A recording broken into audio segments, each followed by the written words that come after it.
Qualification முடிஞ்சிருச்சு. ஒரு டீமோட காரு போல் பொசிஷன் வாங்கிட்டாங்க.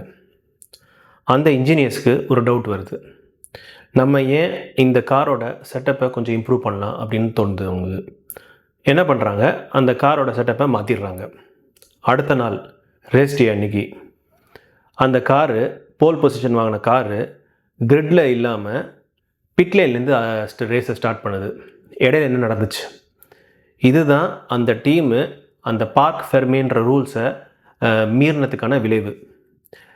பார்க் ஃபெர்மேனா என்ன, அதோட ரூல்ஸ் ஏன் இவ்வளோ ஸ்ட்ரிக்டாக இருக்குன்றத இந்த வீடியோவில் பார்க்கலாம். வாங்க வீடியோக்குள்ளே போகலாம். பார்க் ஃபெர்மேன்றது என்னென்னா, குவாலிஃபிகேஷன் முடிஞ்சதுலேருந்து ரேஸ் ஆரம்பிக்கிற வரைக்கும் எஃப்ஐஏ ரூல்ஸ் படி அந்த காரோட செட்டப்பை சேஞ்ச் பண்ணக்கூடாது. அதாவது என்னென்னா, இந்த குவாலிஃபிகேஷனுக்கு ஒரு விதமான கார் செட்டப்பும் ரேஸுக்கு வேறு விதமான கார் செட்டப்பும் பண்ணக்கூடாது. இதுதான் அந்த பார்க் ஃபெர்மேரோட மெயின் ரூல். இந்த பார்க் ஃபெர்மே ரூல் எதுக்கு இருக்குன்னா, வெறும் இந்த குவாலிஃபிகேஷனுக்கு ஒரு கார் செட்டப்பு, ரேஸுக்கு ஒரு செட்டப் இருக்கணுன்றது, அதை தடுக்கணுன்றதுக்கு மட்டும் கிடையாது. இதுக்கு 2 முக்கியமான காரணம் இருக்குது. முதல் காரணம் பார்த்திங்கன்னா காஸ்ட்டு. என்னென்னா, பெரிய பட்ஜெட் உள்ள டீம்ஸ்லாம் குவாலிஃபிகேஷனுக்கு ஒரு விதமான கார் செட்டப்பும் ரேஸுக்கு வேறு விதமான கார் செட்டப்பு அவங்களால பண்ண முடியும். ஏன்னா அவங்களுக்கு நிறைய பட்ஜெட் இருக்கிறதுனால அவங்களால பண்ண முடியும். ஆனால் சின்ன பட்ஜெட் உள்ள சின்ன டீமுக்கு இதெல்லாம் பண்ண முடியாது. இதனால் என்ன ஆகிடும்னா, அவங்களுக்கு அட்வான்டேஜ் இப்போ என்னென்னா இப்போ 2 கார் செட்டப் வச்சுருந்தாங்கன்னா அவங்களுக்கு நிறைய அட்வான்டேஜ் இருக்கும். அந்த பெரிய பட்ஜெட் உள்ள டீம்ஸுக்கு நிறைய அட்வான்டேஜ் இருக்கும், சின்ன டீமுக்கு அது இருக்காது. ஸோ இதுக்காகவும் இன்னொரு காரணம் என்னென்னா, இன்ஜினியர்ஸ்க்கு ஒரு சேலஞ்ச் இது. எப்படின்னா, இப்போது நீங்கள் இந்த இதுக்கு ஒரு செட்டப்பு, அந்த ஒரு செட்டப் பண்ணுறதுன்றது வேறு ஈஸியான விஷயம். ஆனால் அதுவே ஒரே செட்டப் தான் நீங்கள் குவாலிஃபிகேஷனுக்கும் சரி ரேஸுக்கும் சரி 2த்துக்குமே ஒரே செட்டப் வச்சு எப்படி நீங்கள் அந்த பர்ஃபார்மன்ஸை நீங்கள் பில்ட் பண்ணுறீங்கன்றது இன்ஜினியர்ஸுக்கு ஒரு முக்கியமான ஒரு சேலஞ்சு. இந்த 2 காரணத்துக்காக தான் பார்க் ஃபெர்மேன்றது இருக்குது. ஸோ இது கூட சரி ஏற்கனவே சொன்ன மாதிரி இதில் ஒரு ஃபேர்னஸ் இருக்கணும்.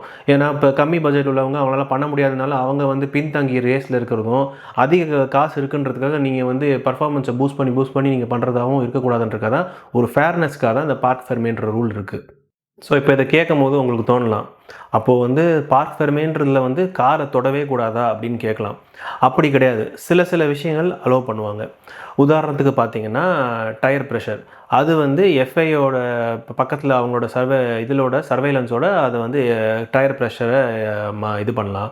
அப்புறம் பார்த்திங்கன்னா இந்த விங்கெல்லாம் சொல்லுவாங்கள்ல, அந்த விங்கோட ஆங்கிளை மாற்றலாம். அதுவும் ஒரு லிமிட்டடாக தான், அதுக்காக ரொம்ப பயங்கரமாலாம் மாற்ற முடியாது. அப்புறம் 3வது பார்த்திங்கன்னா இந்த பிரேக் பேட்ஸ், அது என்ன நிச்சயமாக சேஃப்டி ரீசனுக்காக அதை ரிப்பேர் பண்ணலாம். அப்புறம் வேறு ஏதாவது டேமேஜ் ஆகிடுச்சு, அதை ரிப்பேர் பண்ணணும் அப்படின்னா எஃப்ஐயோட அப்ரூவலோட அதை நீங்கள் ரிப்பேர் பண்ணலாம். அப்புறம் இந்த ஃப்ளூயிட்ஸ், இந்த இன்ஜின் ஆயில், இந்த மாதிரி இருக்கிற மாதிரி கூலண்ட், அந்த மாதிரி ஆயில்ஸ்லாம் நீங்கள் டாப் அப் பண்ணலாம். இதெல்லாம் அலோவ் பண்ணுவாங்க. என்னென்னா, பார்க் ஃபெர்மேன்றது கம்ப்ளீட்டாக தொடாமல் இருக்கணுன்றது அவசியம் கிடையாது. ஸோ அதே மாதிரி சில விஷயங்கள் கண்டிப்பாக பண்ணவே கூடாது. அதாவது என்னென்னா, அந்த சஸ்பென்ஷன் செட்டிங்ஸ் எல்லாம் மாற்றக்கூடாது. அப்புறம் இந்த இன்ஜின் மேப்பிங் சொல்லுவாங்க, அதை எதுவும் சேஞ்ச் பண்ணக்கூடாது. அதே மாதிரி கியர் ரேஷியோ இருக்கும், அதையும் எதுவும் டச் பண்ணக்கூடாது. அப்புறம் கடைசியாக இந்த ஏதாவது இந்த பர்ஃபார்மன்ஸை பூஸ்ட் பண்ணுற மாதிரியோ இல்லை அது ஹெல்ப் பண்ணுற மாதிரியோ எந்த பார்ட்ஸையும் ஆடும் பண்ணக்கூடாது, ரிமூவ் பண்ணக்கூடாது. இந்த மாதிரி விஷயங்கள் பண்ணால் கண்டிப்பாக அந்த ரூல்ஸை பிரேக் பண்ணுற மாதிரி இருக்கும். ஸோ இந்த வீடியோ ஆரம்பத்தில் நம்ம ஒன்று சொன்னோம், இந்த மாதிரி ஒரு டீம் அவங்க இந்த பார்க் ஃபெர்மே ரூலை மீறிட்டாங்க அப்படின்னு சொன்னோம்.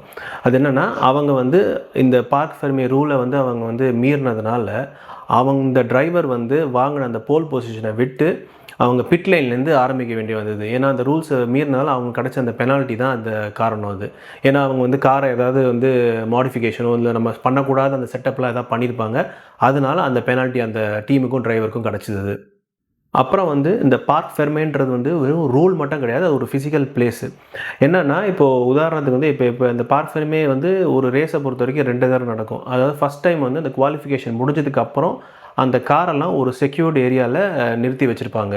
ஸோ யாரும் எந்த டீமும் எதுவும் டச் பண்ணக்கூடாதுன்றதுக்காக அதை தனியாக வச்சுருப்பாங்க. சில நேரத்தில் அது தனி பிளேஸ் ஒரு இடத்துல இருக்கும், இல்லைனா சில நேரத்தில் அந்த ரேஸ் ட்ராக்கில் கிரிட்டிலே நிறுத்தி வச்சுருப்பாங்க. அப்புறம் ரேஸ் முடிஞ்சதுக்கப்புறம் திருப்பியும் அதே மாதிரி தனியாக ஒரு செக்யூர்ட் பிளேஸ் வச்சுருப்பாங்க. ஃபைனல் இன்ஸ்பெக்ஷன் முடிஞ்சதுக்கப்புறம் தான் அவங்க கேரேஜுக்கு அந்த காரெல்லாம் போகும். ஸோ ஆக மொத்தத்தில் ஒரு ரேஸ் வீக்கெண்டில் வந்து இந்த பார்க் ஃபெர்மேன்றது 2 தடவை நடக்கும்.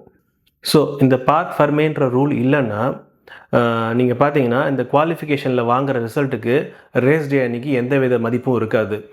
பணம் இருக்கிற டீம் வந்து ஜெயிச்சிருவாங்க. நல்ல இன்ஜினியரிங்காக அந்த காரை வந்து டிசைன் பண்ணி பர்ஃபார்மன்ஸை பூஸ்ட் பண்ணி பண்ணுற டீமுக்கு எந்த வித பிரயோஜனமும் இருக்காது. ஸோ இந்த ரூல்ஸ் இருக்கிறதுனால நீங்கள் அந்த குவாலிஃபிகேஷனில் என்ன பர்ஃபார்மன்ஸ் அந்த காரில் பார்க்குறீங்களோ அதே பர்ஃபார்மன்ஸ்க்கு அந்த காரில் வந்து சண்டே அன்றைக்கும் அந்த ரேஸ் டேலையும் இருக்கும் அது. ஸோ இந்த பார்க் ஃபெர்மேன்ற ரூல் வந்து ரொம்ப முக்கியம். ஏன்னா ஒரு டீமுக்கிட்ட காசு இருக்குன்றதுக்காக அந்த டீம் மட்டும்தான் ஜெயிக்கிறாங்கன்னா அப்புறம் எதுக்கு இந்த ரேஸு? ஸோ உங்களோட அந்த ஒவ்வொரு டீமோட இன்ஜினியரிங் நாலேஜையும் அவங்களோட கெப்பாசிட்டியும் டெஸ்ட் பண்ணுற மாதிரி விதமாக தான் இந்த ரூல்ஸ் எல்லாம் இருக்குது. ஸோ அது மூலிமா என்னென்னா உங்களுக்கு ஒரு லிமிட்டேஷன்ஸ் இருக்கும். ஸோ அதுவே உங்களுக்கு ஒரு சேலஞ்ச் ஆகி எப்படி அந்த காரோட பர்ஃபார்மன்ஸை நீங்கள் வந்து பெட்டர்மெண்ட் பண்ணுறீங்கன்றதை பொறுத்து தான் இந்த போட்டியில் நமக்கு வந்து ஒரு சீரியஸ்னஸும் அதில் ஆர்வமும் அதிகமாகும். அடுத்த வீடியோவில் வேறு ஒரு மோட்டார் ஸ்போர்ட் டாப்பிக்கை பற்றி நம்ம பார்க்கலாம். அது வரைக்கும் நன்றி, வணக்கம்.